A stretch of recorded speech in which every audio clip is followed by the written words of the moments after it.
Hey guys, so today we have AMSCO Chapter 6, which is 1787 up until 1800. So this will take us to the end of time period 3. So where we left off, the colonies had defeated Britain, they won the Revolution, started their own form of government called the Articles of Confederation. So the US is going to operate under the Articles for 4 years. And in those 4 years, we did the simulation last week. You saw the problems with trying to govern under a super weak central government. So we're not really able to trade with anyone. The states aren't paying their war debt. So our credit internationally is horrible.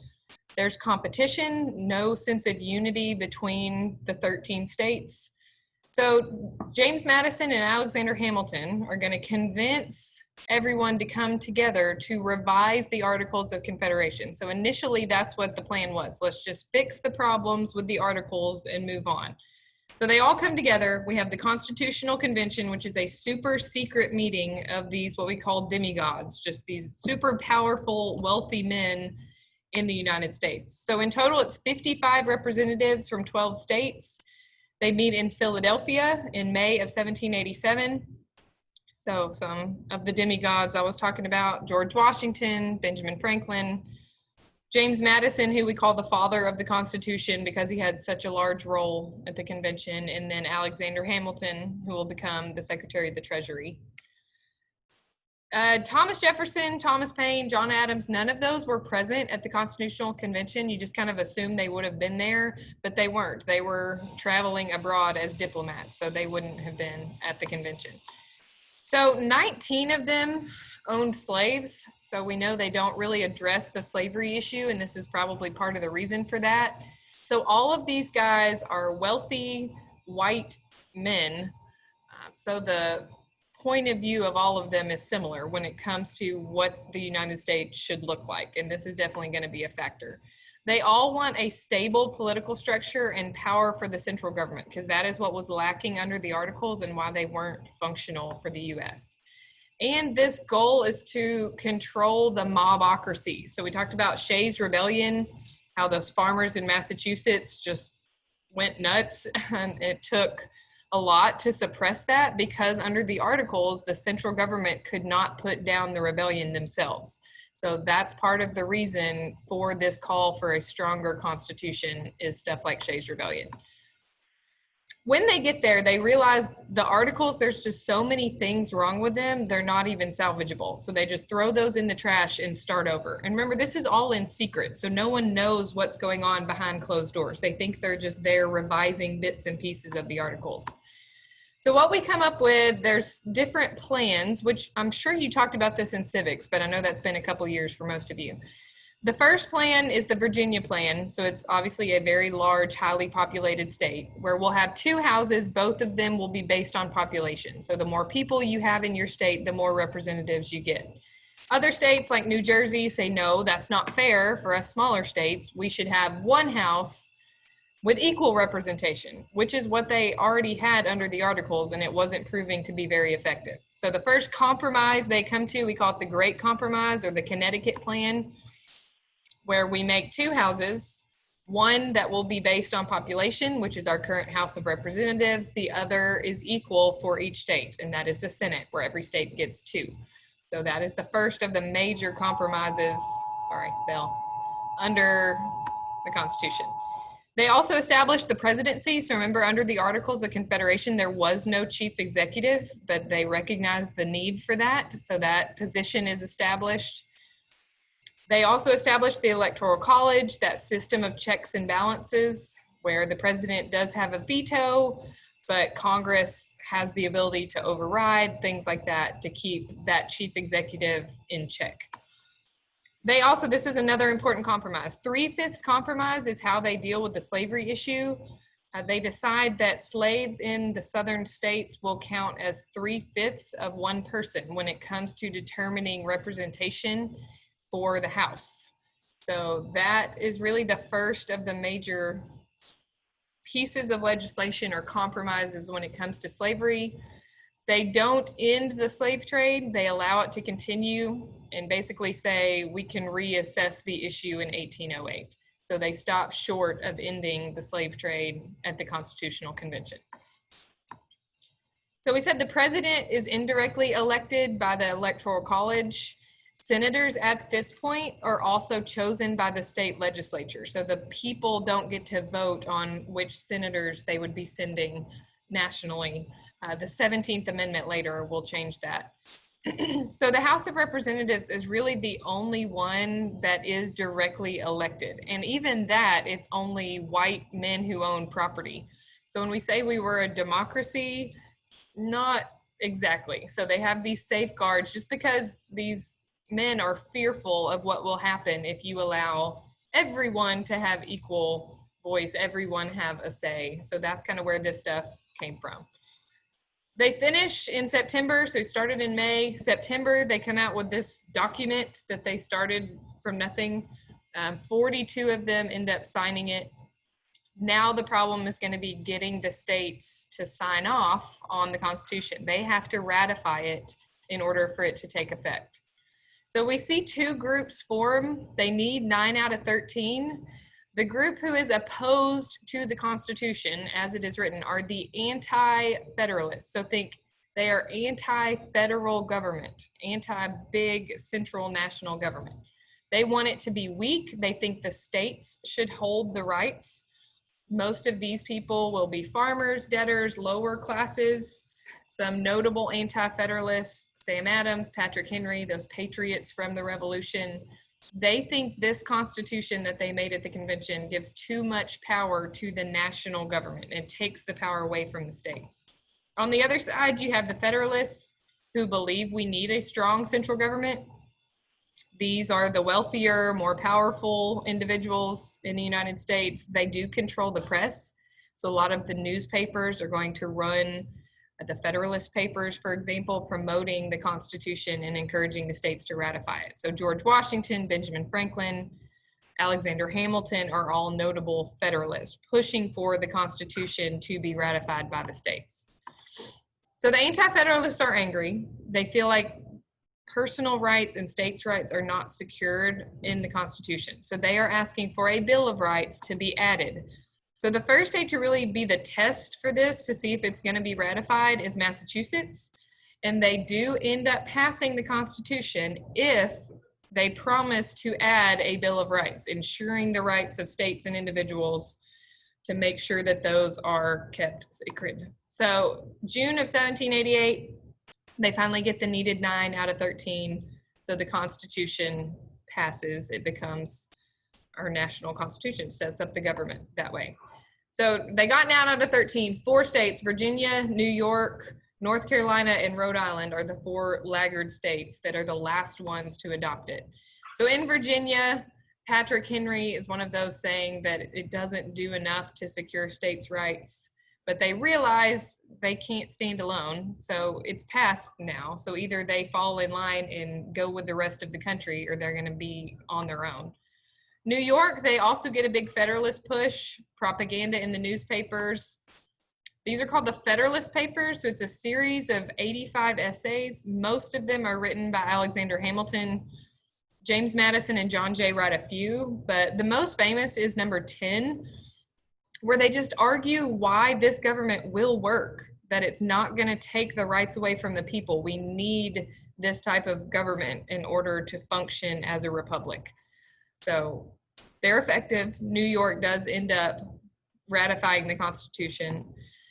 North Carolina and Rhode Island, we've always said those are like the rogue colonies that aren't like everybody else. They are the last 2 to hold out. Eventually, they have to approve it, just like with Virginia. Unless you're going to go be your own independent country of Rhode Island, you're going to have to ratify the Constitution if you want to be a part of the country. So there's all 13. Finally, all 13 ratify it. They unanimously choose George Washington for president. He doesn't really run. They just say, congratulations, you are now our president. He's known, we know his military record. He was the general.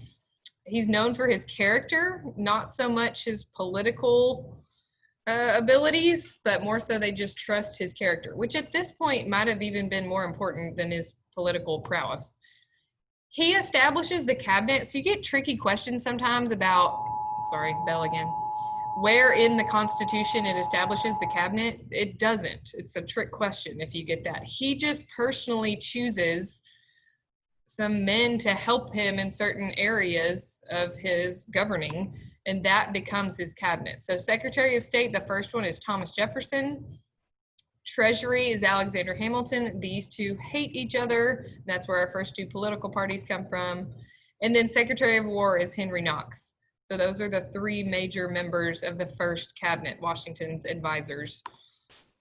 Bill of Rights. So these were promised. They have to follow through on their promise that the states wanted the Bill of Rights added to the Constitution. So here's James Madison. He drafts the proposals. These are the first 10 amendments to the Constitution, which I'm sure you're familiar with or studied in civics or have heard your whole life. They needed a 2/3 vote, and they get that. So these are adopted 1791. They become the first 10 amendments to the Constitution that guarantee rights for individuals and for the states. 9th and 10th are especially important to those anti-federalists. It says that anything not explicitly said in the Constitution or in the Bill of Rights are reserved for individuals in the states. That if it's not mentioned, if it's not expressed there, then those are reserved for those groups. So they also need the courts. We have a system of checks and balances. It establishes the three branches of government. So we have executive, President George Washington, legislative branch, we have the House and the Senate, and now the courts are going to be established with this Judiciary Act of 1789. So this establishes the Supreme Court, which at the time was 1 Chief Justice and 5 justices, Attorney General, Federal District Circuit Court, Courts of Appeals. They are all established through this Judiciary Act. So after this, we do have our three branches of government functioning in the United States. So Hamilton is Secretary of the Treasury. If you've watched the musical, this part is going to be very familiar to you. It's going to have songs in your head the whole time. So his arch rival is Thomas Jefferson. They just do not see eye to eye on anything. Hamilton's first goal is to strengthen the national credit. This is just like if you got a credit card. So the goal here is for other countries to trust us to pay them back. No one's going to trade with us or let us be in debt to them if they don't think we're good for paying it back. So the way he thinks we should do this is to take on all of the debt, all of the money that we owe from the war, and pay it, plus interest, just to show the rest of the world that you can trust us to pay back our debts, that we are good for it.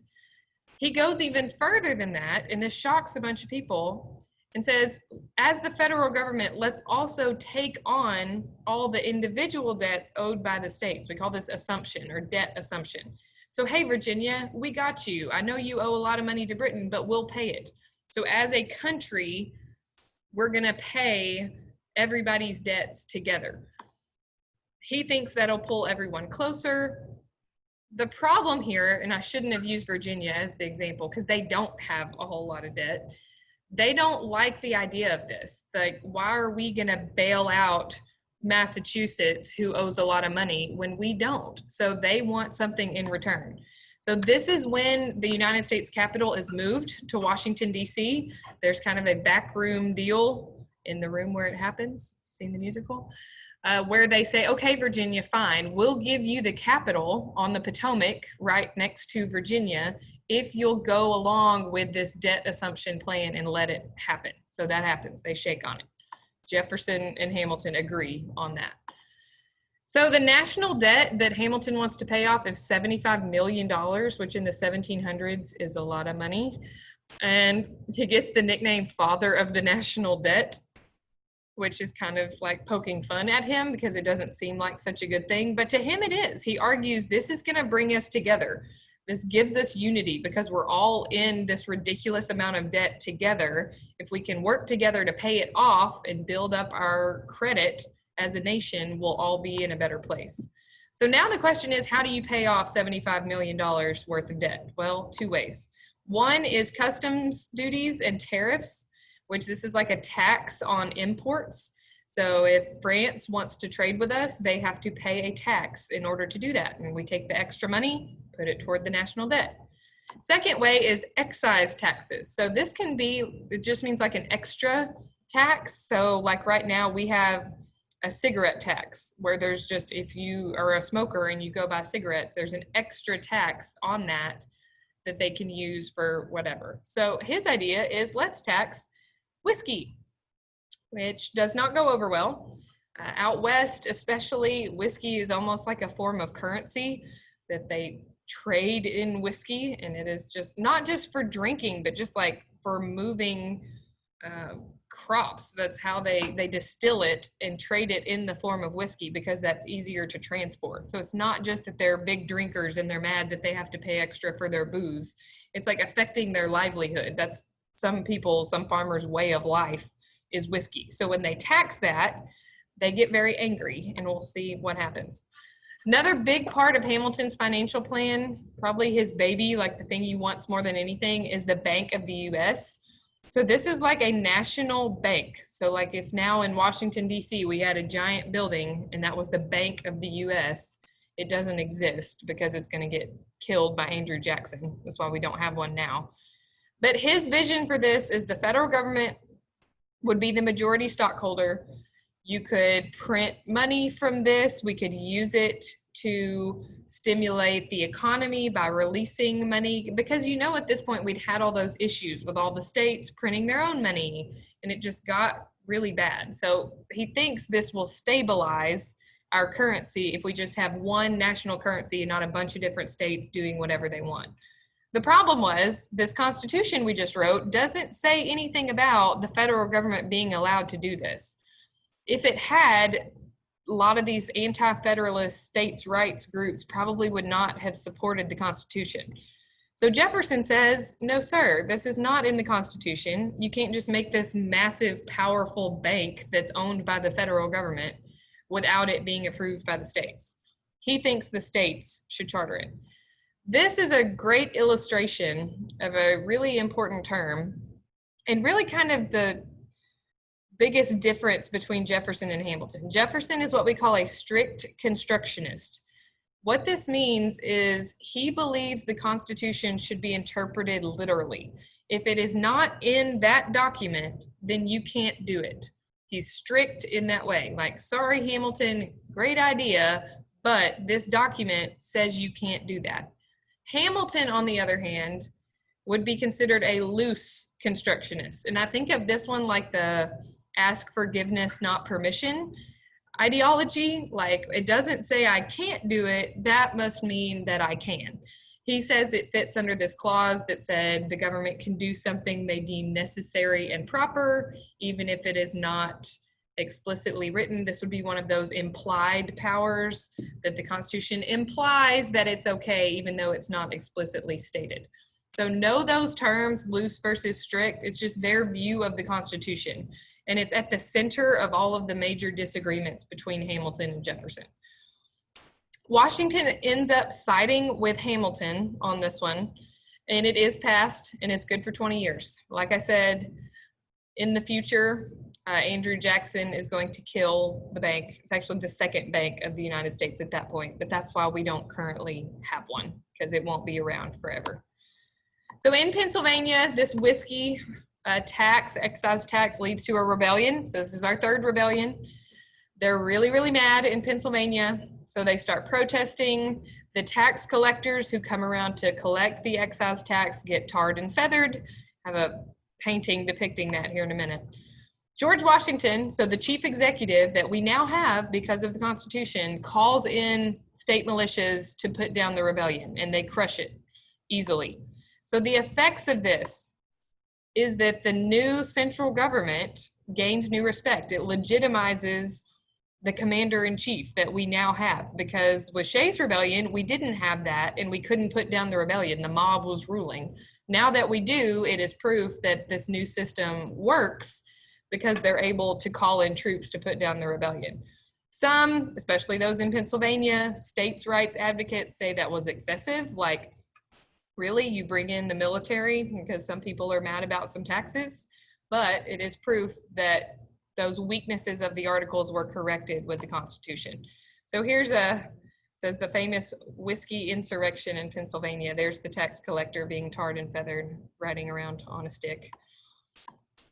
So the way you're going to remember this one, there's whiskey. We said Bacon's Rebellion, Bacon led to slavery.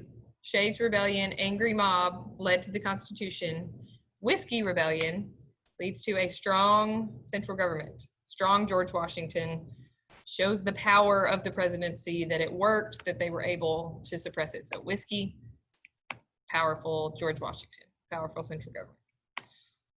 So now we have the first political parties. Hamilton and Jefferson's personal rivalry is going to evolve into political parties. It's a little confusing because we had the Federalist and Anti-Federalist. Those are not political parties. Those are just factions or groups that disagreed about the Constitution.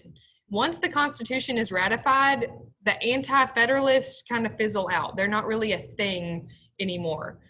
The Democratic Republicans are going to be the first political party against the Federalist Party. So I know that is confusing, but the Anti-Federalists are more of a faction, an interest group around the Constitution that goes away. Many of them joined the Democratic Republicans, but it is not one of the first two. So states' rights advocates are frustrated that Hamilton is basically giving free rein to do whatever he wants.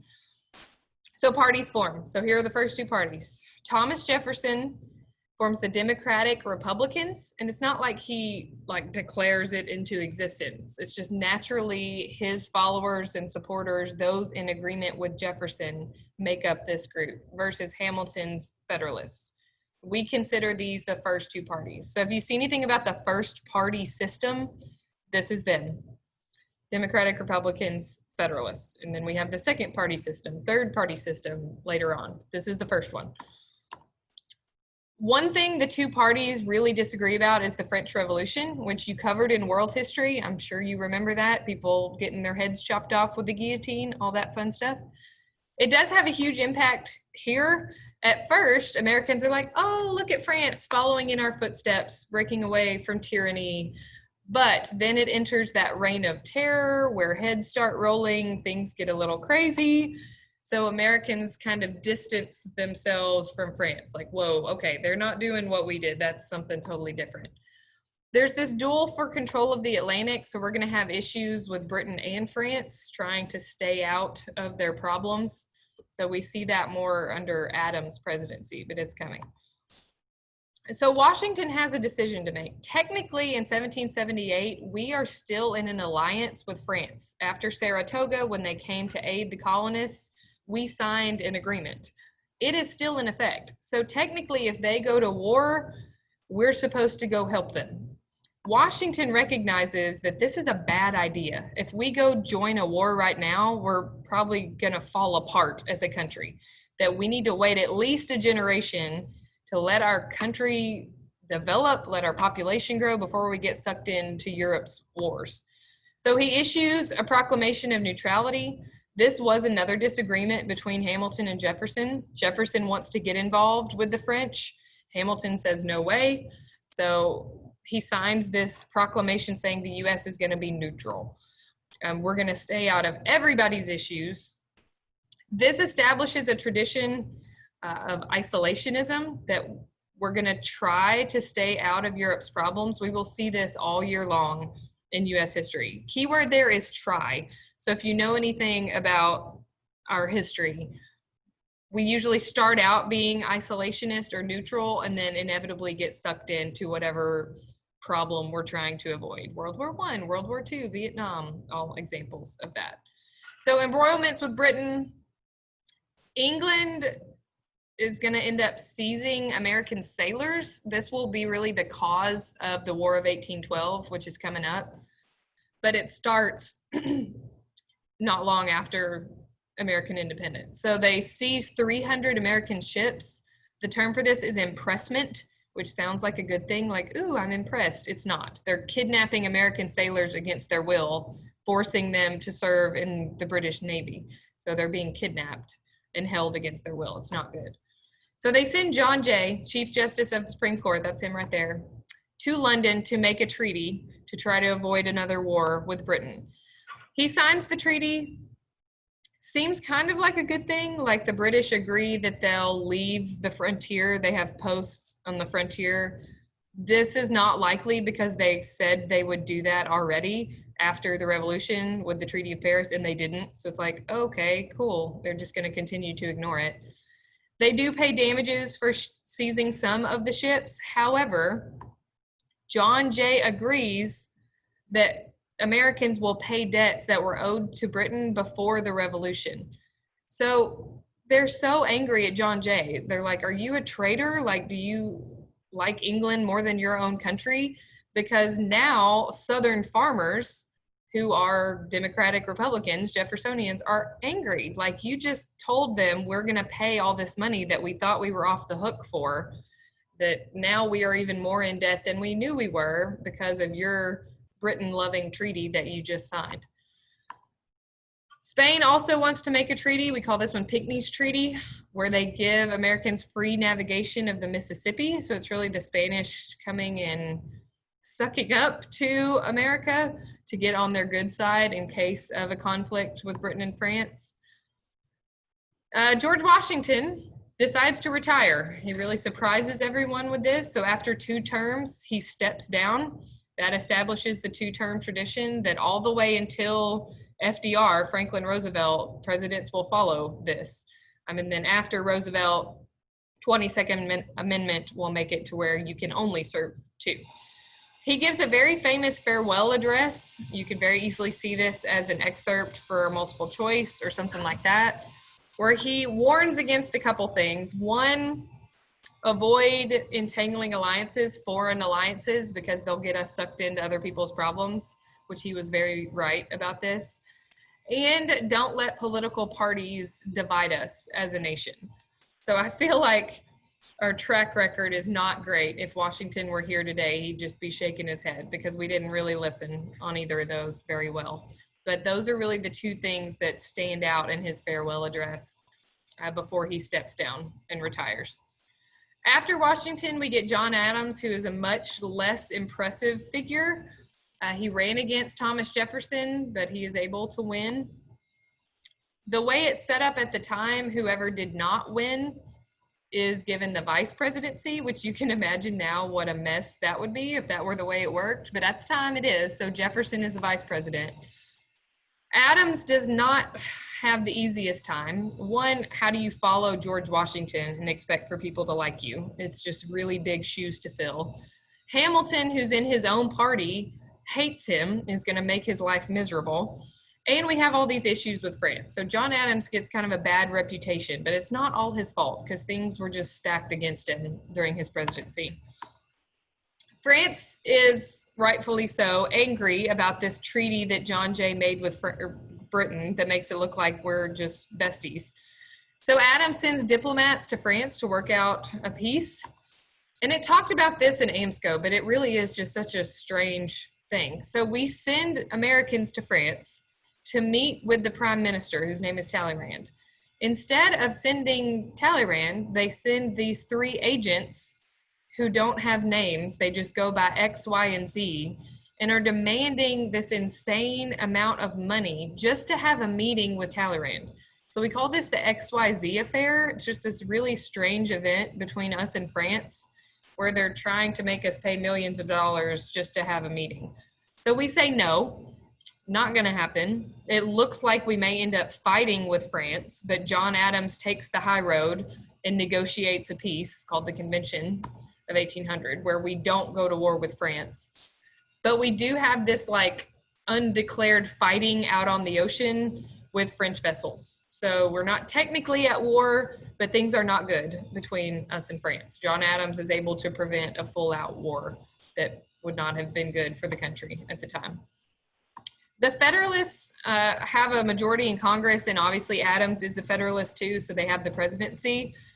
They are fearful of immigrants, so they're going to raise the requirements to become a citizen. Like if you immigrate to the US, it was 5 years, they make it 14. Another reason for this, most immigrants would be Democratic Republicans. So it's like they're hurting their political opponents by making it harder for immigrants to become citizens. The Alien Act is passed. It's, you think of these aliens, it just means like immigrant or foreigners. Could deport or detain them as needed. It just gives the government more power to do that. And the Sedition Act, sorry, it's blocked by the aliens. This just means you can't speak out against the government. So if you say something negative about John Adams, you could be fined or put in prison. So really, they're just trying to suppress free speech and hurt their political enemies, hurt the Democratic Republicans with these two acts. So we'll see other versions of these in the future, but definitely no Alien and Sedition Acts under John Adams. All right, almost there. So Madison and Jefferson they don't like the Alien and Sedition Acts. They feel like the Federalists are overreaching, they're abusing their power. So they anonymously write these resolutions. So Madison wrote this one, Jefferson wrote the Kentucky resolutions, but they don't sign their names. They just get the Virginia and Kentucky legislatures to adopt them, just saying that they approve of them. What they talk about, it's really just states' rights. That's what it boils down to. So if you see Virginia and Kentucky resolutions and states' rights as one of the options on a question, it's that one. It talks about that the federal government only exists because the states decided to be a part of it. Call that the compact theory. Like, it's the United States of America. The states make up America. And if they don't like a law, if they don't like the Alien and Sedition Acts, they don't have to do it. So later, we know this is going to be the argument used by South Carolina when they secede from the Union because of the slavery issue in 1861. So this theme is not going to go away. It's just first put out there in these Kentucky and Virginia resolutions. Like, the states have the final say. It doesn't matter what the federal government wants. The states can do what they please. So rundown of the two parties. Here are the Federalists, Hamilton's party. They are usually, this is obviously just a broad brushstroke of the Federalists, but rich, powerful. They want a strong federal government, promote trade. They're supporters on the Atlantic seaboard, so think merchants, things like that. They are loose constructionists, so if it doesn't say you can't do it in the Constitution, you can. Major figures, John Jay, Alexander Hamilton, Washington, Adams are both Federalists as well. They would like to trade with Britain. So Federalists tend to side with Britain, whereas Democratic Republicans tend to side with France.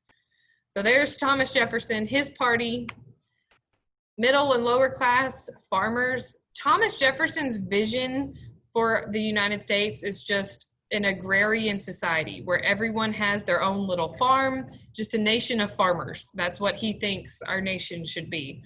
He wants a weak central government, states' rights, strict interpretation of the Constitution, which is a little ironic considering he's like the opposite of most of these. He is extremely wealthy.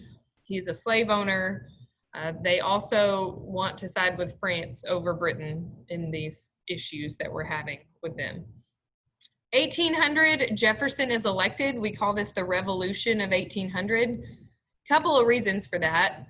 One, he believes it's like a return to the spirit of the American Revolution, giving power back to the people, away from these Federalists who want to hold all the power in the central government. But also the significance is that there's a peaceful exchange of power between parties. This is the first time that has happened. So no one knows, like, well, crap, Washington and Adams were Federalists. If we get a Democratic Republican, what's going to happen? Is the country going to go into chaos? Is it going to fall apart? But nothing happens. It's revolutionary, and it shows that our government works, that the system we've set up is working, that power can change hands without everything falling apart. So Aaron Burr, we'll see more from him. He becomes vice president. There's actually a tie between these two, and it goes to Congress. Hamilton plays a big role in giving the win to Thomas Jefferson, which is surprising since this has been his arch nemesis from the beginning. Also another reason why Burr is going to end up challenging him to a duel in which he kills Hamilton. So significant stuff here. Adams is the last Federalist president. We don't see any more. So Jefferson's Democratic Republican, the next several will be, and then the Federalists are going to end up dying out before they elect another one. So again, reasons why it's revolutionary: return to the spirit and peaceful change of power. So that is it. That concludes time period 3.